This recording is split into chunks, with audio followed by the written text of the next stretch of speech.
Diana, and I decided the first thing that needed to be done was to find somebody to write and deliver the eulogy. I had an address book and I went through it and I got to the end. For nearly 3 decades, Charles Spencer remained silent, guarding Princess Diana's memory with unwavering determination, while refusing countless opportunities to profit from her legacy. But now, everything appears to have changed. A reported proposal involving Prince Harry, Meghan Markle, and Diana's private story allegedly landed on his desk, and his response left many stunned. Those few words have sparked fresh questions about loyalty, family, and who truly has the right to protect Diana's legacy. Do you think Charles Spencer was right to take such a firm stand? Share your thoughts in the comments below. To help us create more videos and uncover the latest royal drama, please subscribe. Charles Spencer speaks. For a moment, forget everything you think you know about Princess Diana, Prince Harry, or Prince William. Instead, think about one man who has stayed almost completely out of the spotlight for decades. Charles Spencer is not someone who constantly gives interviews or shares private family stories with the world. In fact, many people remember him for just one unforgettable moment. During Diana's funeral in 1997, he stood before millions of grieving viewers. Princess Diana's funeral. The crowds are already gathering on the streets of London, been drafted in to monitor the crowds. And delivered a speech that echoed far beyond the church walls. It was not simply a tribute to his sister, it was a promise. He vowed that Diana's sons would always know the love, warmth, and freedom that he believed she had struggled to find within royal life. He made that pledge while the most powerful members of the royal family sat only a short distance away, and he never hesitated. After that powerful day, Charles Spencer seemed to vanish from public attention. While endless books, documentaries, television specials, and magazine covers continued to revisit Diana's life year after year, he chose an entirely different path. Instead of turning his family's connection to Diana into headlines, he remained remarkably quiet, despite holding personal memories, private records, and priceless family treasures that many publishers would have eagerly paid fortunes to obtain. He resisted every opportunity to cash in on his sister's legacy. Much of what the public has seen about Diana has relied on familiar photographs and widely available footage because the Spencer family never opened the doors to their private collection. That silence became part of Charles Spencer's identity. It suggested that some memories were simply too personal to place on display. For nearly 3 decades, he appeared determined to protect Diana's story rather than profit from it. That decision alone made people wonder what kind of person or what kind of event could ever persuade him to speak more openly. Then another chapter quietly began to unfold. When Meghan Markle entered the royal family, many noticed something touching. On important occasions, she wore several pieces of jewelry that had once belonged to Diana. In Meghan Markle's upcoming high-profile visit, she will be using Diana's jewelry. The famous aquamarine ring first captured attention during the evening celebration following the royal wedding. Later came Diana's butterfly earrings, elegant bracelets, and the well-known Cartier watch. Each appearance reminded people of the beloved princess and naturally drew worldwide attention. Of course, no one can say for certain why those choices were made. They may have been sincere acts of remembrance by someone hoping to honor the woman whose place she had entered within the family. That possibility deserves to be acknowledged. Yet others began asking a different question. When meaningful tributes continue appearing at major public events where cameras are guaranteed, do they remain simple gestures of respect, or do they begin to tell a different story? Perhaps Charles Spencer was asking himself that very question as well. But if those moments raised quiet doubts, what happened next would reportedly change everything. The Oprah interview and a ghost in the architecture. Could one conversation uncover wounds that had never truly healed and reveal why Charles Spencer is finally breaking his silence today? Stay glued to your screen. A painful royal echo March of 2021 became one of those moments the world seemed to stop and watch.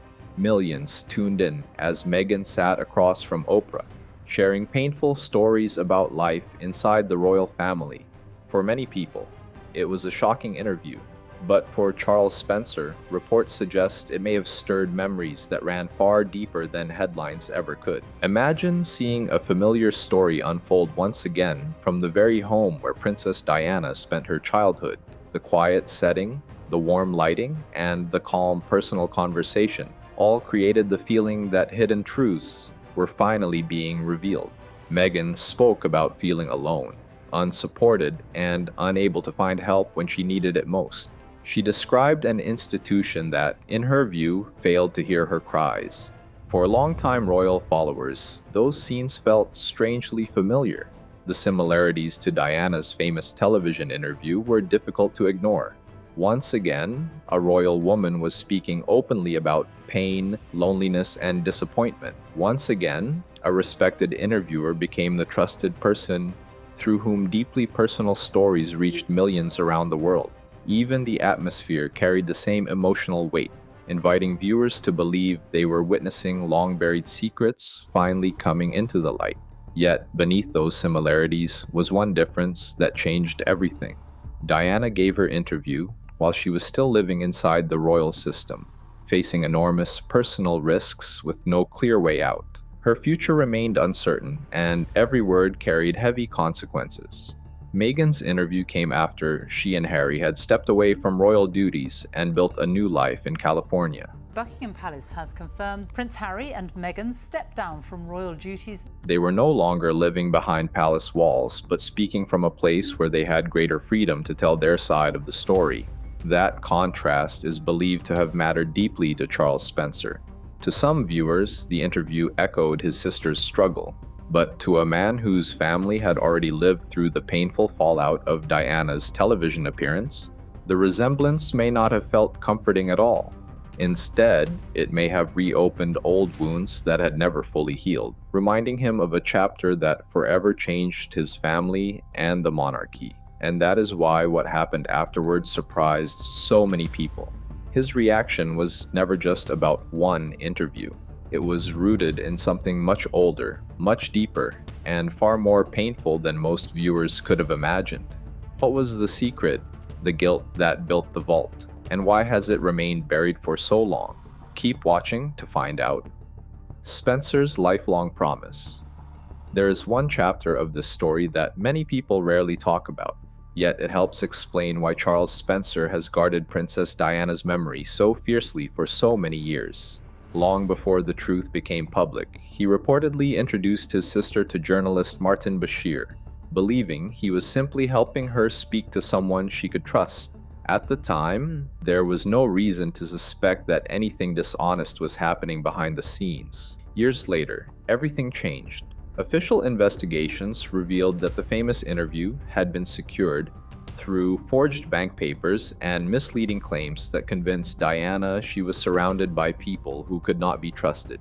Those false stories reportedly increased her fears and pushed her toward making one of the most life-changing decisions of her life. Imagine discovering that a simple introduction, made with good intentions, became connected to one of the most painful moments your loved one ever experienced.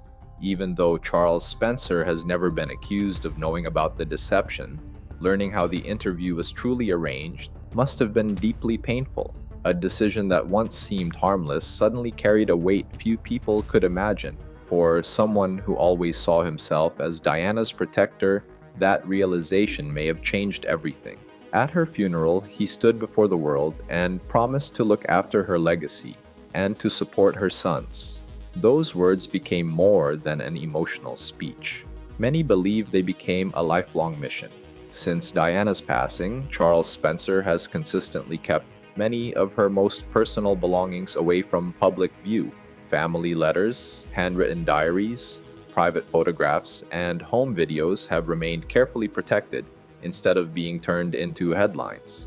While countless opportunities have reportedly come his way, he has repeatedly refused to allow deeply private pieces of Diana's life to become commercial projects.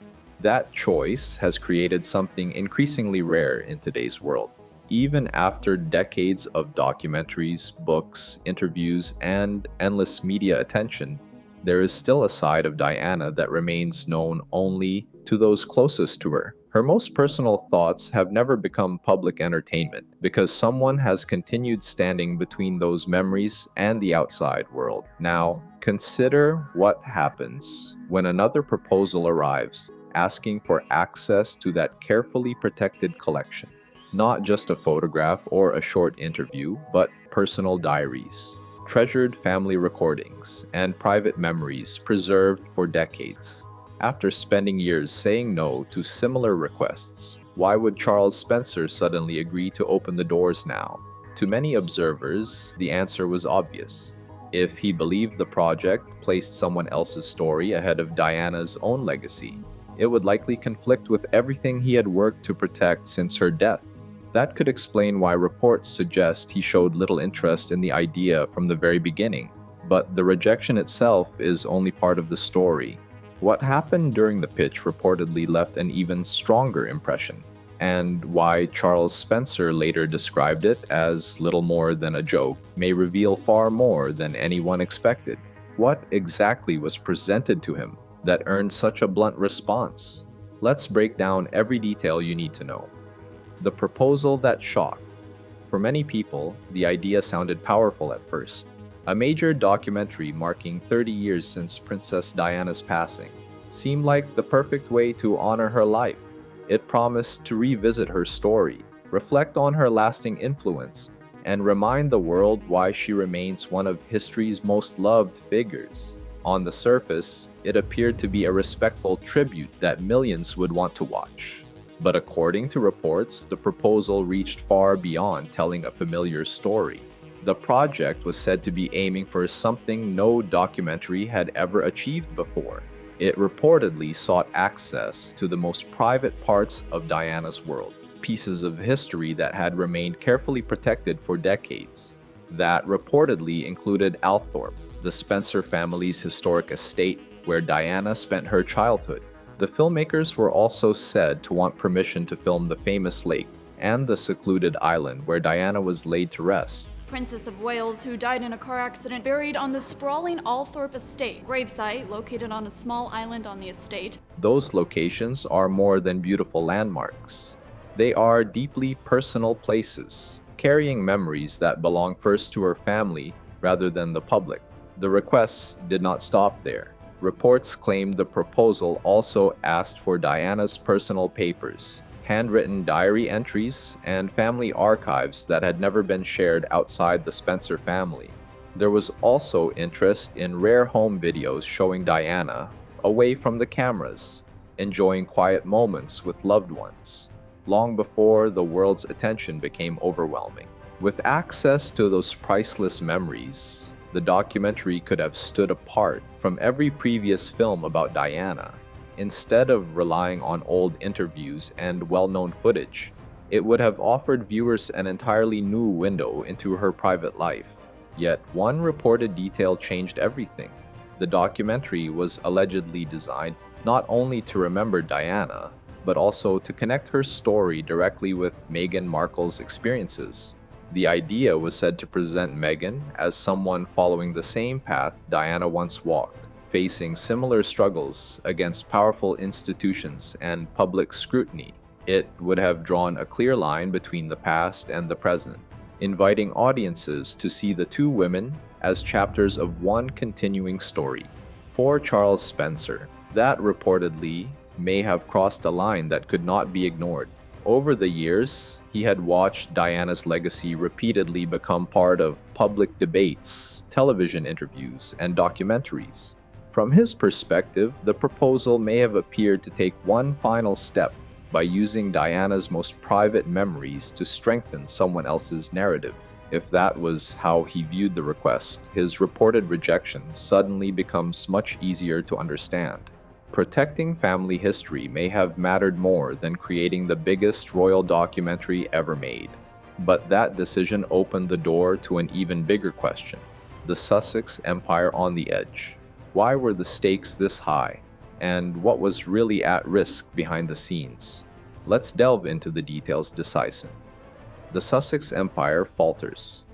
To understand why this proposed documentary carried so much weight, you first have to look at where Harry and Meghan's media business reportedly stood at the time. From the outside, everything still looked polished. They lived in California, signed major deals, and continued to attract worldwide attention. But behind that image, there were growing questions about whether their biggest partnerships could survive. Their agreement with Netflix, reportedly worth $100 million, had once promised years of ambitious projects and global success. It was the deal that helped launch their new life after stepping away from royal duties. Yet, as time passed, keeping that momentum became increasingly difficult. One project after another failed to create the excitement many had expected. Meghan's lifestyle series, With Love, Meghan, was supposed to introduce viewers to a different side of her life and strengthen her brand. Instead, it received a mixed to negative response from many critics across the British press. Even publications that had often shown sympathy toward Meghan questioned whether the series truly connected with audiences. When newspapers with very different opinions all reach similar conclusions, it suggests something larger than a disagreement between reviewers.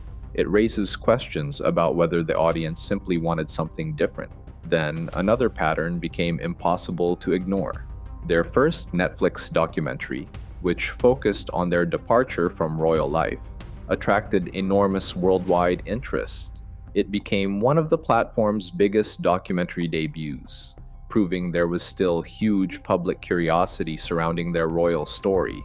But the projects that followed struggled to recreate that level of attention, whether they centered on sports, personal interests, or lifestyle content. The excitement gradually faded. That difference revealed something important.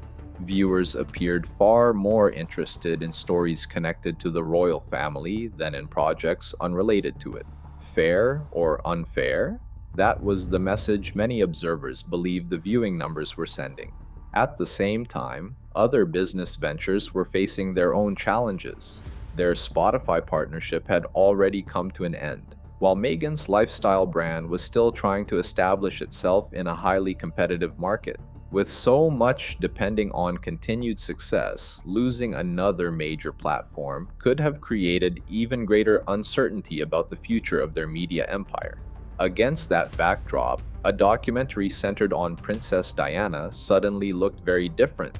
Rather than being viewed simply as a heartfelt tribute, some commentators believed it represented an opportunity to reconnect with the one royal story that had consistently captured global attention. Diana's legacy remained powerful, emotional, and deeply personal to millions around the world. Any project linked to her was almost guaranteed to spark enormous interest. But there was one problem no one could ignore.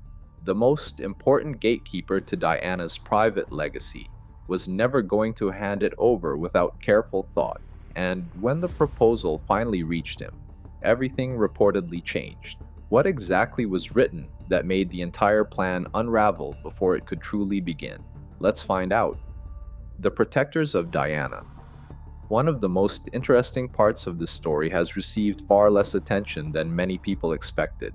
While headlines often focused on Harry, Meghan, or the royal family, another relationship was quietly becoming just as important.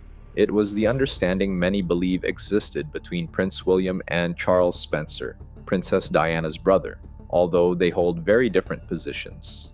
Both men are often described as deeply committed to protecting Diana's memory. Their reasons may not be the same, but the goal appears remarkably similar. Both have spent years watching Diana's story continue to grow through books, documentaries, interviews, and television productions. And both have seen her life become one of the world's most valuable public stories. For Prince William, however, speaking publicly is never simple. As the future king, every decision carries enormous consequences. If he openly criticized projects involving his younger brother, it could quickly become another damaging royal feud. Instead of focusing on Diana's legacy, the headlines would likely shift toward accusations of censorship, family conflict, and palace interference. That places William in an unusually difficult position. Even if he strongly disagreed with certain projects, responding publicly could easily create a bigger controversy than remaining silent. Charles Spencer faces a very different reality. He is not bound by royal protocol or constitutional responsibilities. He speaks as Diana's brother, not as a senior royal representing the crown. Because of that, many people view his opinions through a completely different lens. When he expresses concern about how Diana's memory is being presented, it often appears less like institutional protection and more like a brother defending his sister. That distinction gives his words unusual influence. Many observers believe Spencer occupies a unique position within this family story. He shares a close blood connection with both William and Harry, while remaining outside the formal structure of the monarchy. He can say things that palace officials or senior royals simply cannot say without creating international headlines. Reports have also suggested that Spencer privately encouraged Prince William to become more active in addressing the growing divide between Prince Harry and the rest of the royal family. According to those reports, the concern was not simply about repairing personal relationships. It was about protecting the long-term reputation of the monarchy itself. The reported message was striking. Remaining completely silent, some believed, allowed others to shape the public conversation without challenge. As media projects, interviews, and public debates continued, the family's side of the story risked becoming quieter, while other voices dominated headlines around the world. Perhaps most surprising of all was how family loyalties appeared to shift over time. Diana's brother, who famously criticized the monarchy during her funeral, And then I woke up very, very early on the Wednesday morning between the death and the funeral. And I just sat down and wrote it, and it took about was now reportedly urging greater action to protect the institution's public standing. For many royal watchers, that represented a remarkable change and highlighted just how much the situation had evolved over the years. It also revealed that this story was no longer only about disagreements between brothers. It had become a debate about legacy, public trust, reputation, and who ultimately carries the responsibility for protecting Diana's memory. But why is Diana's legacy so valuable? And what does the family's current state reveal about the growing question of trust? The answer may change the way you see this entire story. Stay right here. Diana's priceless legacy. Princess Diana's story did not end with the tragedy that shocked the world in Paris. If anything, that moment marked the beginning of a legacy that has only grown stronger with time. Nearly 30 years later, Diana remains one of the most talked about figures on the planet.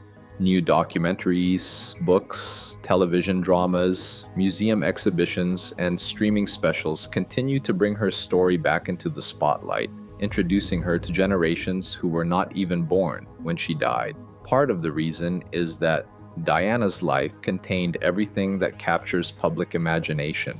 She was a shy young woman who entered the royal family and became one of the most famous people in the world. She was admired for her kindness, her fashion, her charity work, and her ability to connect with ordinary people. At the same time, she faced personal struggles, public scrutiny, and heartbreak on a scale few could imagine. It is a story that still fascinates millions. That lasting interest has also made Diana's legacy incredibly valuable. Every new project connected to her name attracts attention, viewers, and revenue. For media companies, her story remains one of the most powerful subjects available. For those entrusted with protecting her memory, however, that attention often creates difficult choices about where to draw the line. At the same time, another drama has continued to unfold behind palace walls. Reports suggest that while some members of the royal family may be willing to rebuild bridges with Prince Harry, trust remains a major obstacle. The concern is not simply about past disagreements, it is the fear that private conversations could eventually become public stories. According to recent reports, some royal insiders worry that personal discussions, family gatherings, or confidential exchanges could later appear in interviews, books, documentaries, or other media projects. Whether that fear is justified or not, it has created a deep sense of caution. Trust, once broken, can be difficult to restore. The distance within the family remains striking. King Charles has largely stayed silent publicly. Prince William and Princess Catherine have reportedly had little contact with Harry and Meghan for years.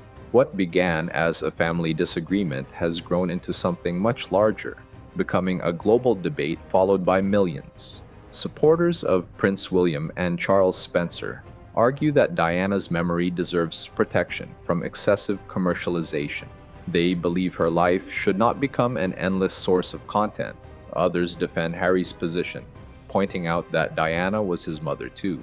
They argue that no one can take away his experiences, memories, or right to share his perspective. Both arguments carry emotional weight. Both come from genuine pain. Yet, perhaps the real issue lies elsewhere. Beyond the family divisions stands a powerful media industry that sees enormous value in stories of grief, conflict, and personal history. For decades, Charles Spencer has appeared determined to protect certain parts of Diana's life from that machinery, quietly guarding memories he believes were never meant to become entertainment. So, who has the stronger claim to protecting Princess Diana's legacy? Was Charles Spencer right to keep the vault firmly closed? Share your thoughts in the comments below. Don't forget to like and subscribe.